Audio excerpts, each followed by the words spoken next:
Polisi akhirnya menangkap 2 orang pelaku pembunuhan terhadap WAP yang jenazahnya ditemukan berlumuran darah di pinggir Jalan Besar Tanjung Anom, Desa Tanjung Selamat, Kecamatan Sunggal, Kabupaten Deli Serdang, Sumatera Utara.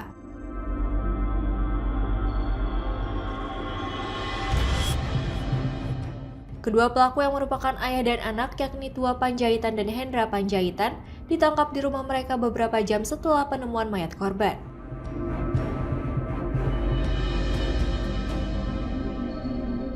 Penangkapan terhadap pelaku oleh pihak berwajib dilakukan tanpa perlawanan.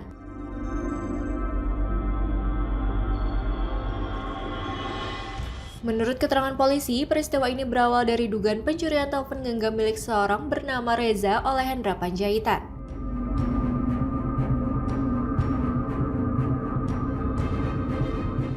Terjadi pertengkaran antara Hendra dan Reza yang kemudian coba dilerai oleh korban.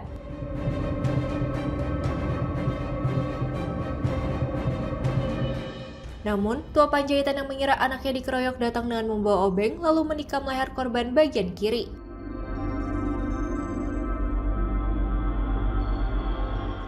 Hendra juga turut menikam pelipis korban menggunakan pisau.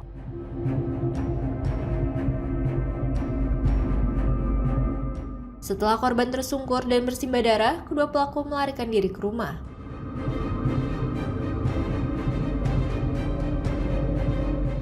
Sebelum kejadian, kedua pelaku mengaku mengonsumsi narkoba jenis sabu.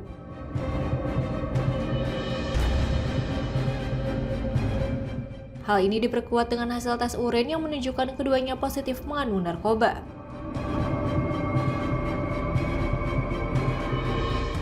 Dari tangan pelaku, polisi menyita barang bukti berupa 1 obeng dan 1 pisau yang digunakan untuk menghabisi nyawa korban.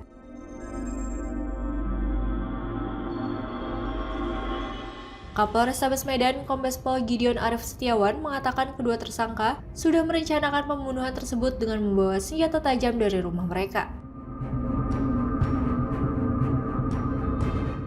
Informasi sore ini saya berikan judul emosi berujung jeruji.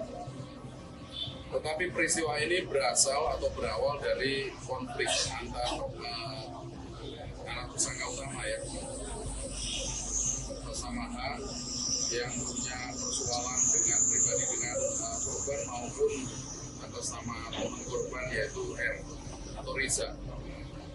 Kemudian mereka berlarut-larut dalam konteks penyelesaian persoalannya sehingga menggunakan kekerasan dan yang berujung pada kematian seorang laki-laki umur 28 tahun bernama Wahyu. Dan ini sebetulnya memprihatinkan buat kita ketika persoalan-persoalan kecil di masyarakat mereka tidak menyelesaikan secara bijak, tidak mengambil langkah-langkah hukum yang baik, kemudian memilih cara kekerasan untuk menyelesaikannya, maka akan berujung pada persoalan yang lebih besar. Maka saya harap ini tidak terjadi di masyarakat Medan. Dan terhadap tersangka, salah satu tersangka atas inisial T Tua Panjaitan atau Maridon itu juga seorang residivis pernah dihukum dalam kasus 363 kemudian juga positif narkoba dua-duanya, anak dan bapak ini positif narkoba. Ini menjadi keberatan kita akan melakukan tindakan hukum secara keras dan tegas.